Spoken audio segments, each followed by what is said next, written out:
Bem-vindo ao voo da Igos Airline com destino a... Sei lá pra onde! Por favor, desliguem seus telefones, ponham suas bandejas e poltronas na posição vertical e apertem os cintos, pois o piloto está aqui, mas não é muito confiável.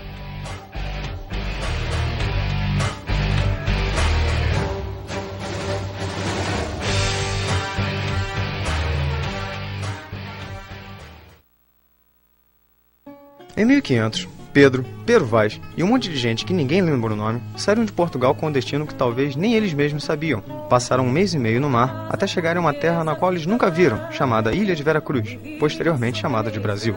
A primeira forma de propaganda do Brasil, mesmo ainda sendo chamada de Ilha de Veracruz, foi a carta escrita por Pedro Vaz de Caminha dizendo: por ali andavam entre eles 3 ou 4 moças, bem gentis, com cabelos muito pretos e compridos pelas espáduas, e suas vergonhas tão altas, tão cerradinhas e tão limpas de cabeleira, que muito bem olhamos e não tinham vergonha nenhuma. E essa foi a primeira propaganda brasileira.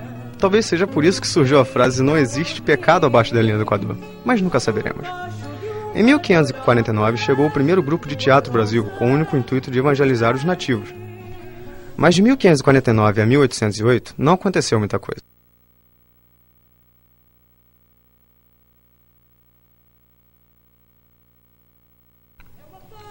Baseado somente na propaganda boca a boca, atualmente conhecido como fofoca, a sociedade era feita assim. Mas em 1808, com a chegada da família real portuguesa ao Brasil, o Brasil ganhou seu primeiro jornal. Em 13 de maio de 1808 foi criada a Impressão Régia, atualmente conhecida como Imprensa Nacional, imprimindo umas poucas revistas e folhetos, mas também no mesmo ano foi criado o Correio Brasiliense, mas esse era escrito e impresso em Londres. O primeiro jornal publicado em território nacional foi a Gazeta do Rio de Janeiro. Na Impressão Régia, tudo que era impresso passava por uma comissão formada por 3 pessoas, destinadas a fiscalizar que nada que se imprimisse falasse contra a religião, o governo e os bons costumes. Eram em 3, pois o primeiro sabia ler, o segundo sabia escrever e o terceiro era para controlar os 2 intelectuais. Somente em 1821 a censura prévia foi extinta, dando assim início à imprensa quase livre sem represárias brasileira, mudando a cara da imprensa de um rostinho simpático que só comentava sobre as fofocas do Brasil e a da Europa. Mas em 1877 chegaria o telefone ao Brasil. Agora, como uma sociedade mais livre com relação à imprensa e mais consciente com as coisas que regiam o Brasil e o mundo, conseguiram encurtar as distâncias com a chegada do telefone. Após a experiência de Dom Pedro II na exposição na Filadélfia, onde escutou nitidamente a voz de Graham-Bell pelo telefone, exclamando: "Meu Deus, isso fala!", o telefone trouxe com ele tudo que a vida fonada proporciona, como telefonistas chatas, planos de DDD e DDI e o infernal gerúndio do telemarketing. Mas as primeiras linhas foram instaladas nas repartições públicas, já que naquela época não existiam os computadores para se jogar paciência. Os funcionários tinham que matar o tempo de alguma forma.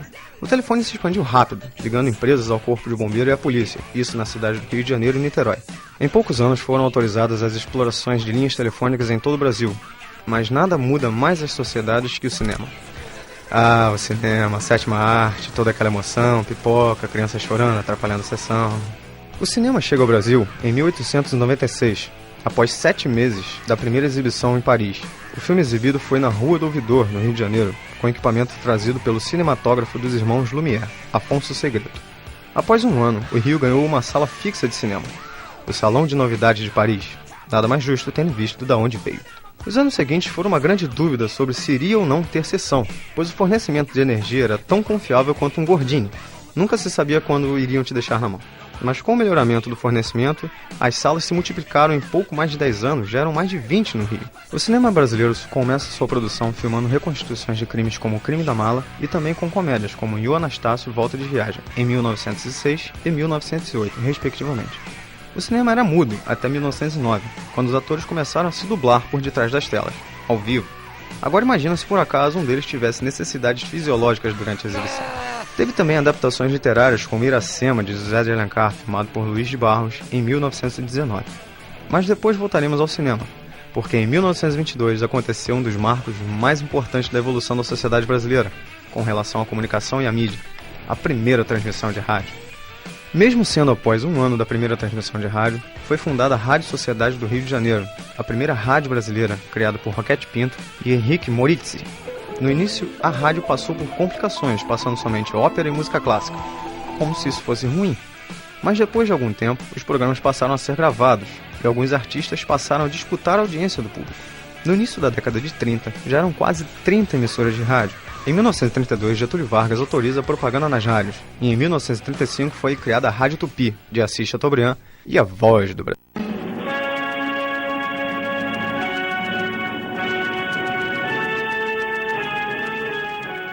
Em Brasília, 19 horas.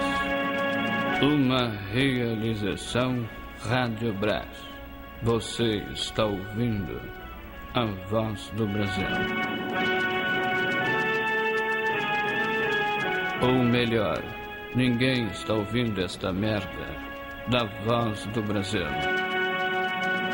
O presidente Fernando Henrique, em reunião com o Ministério... Você quer saber o que está acontecendo?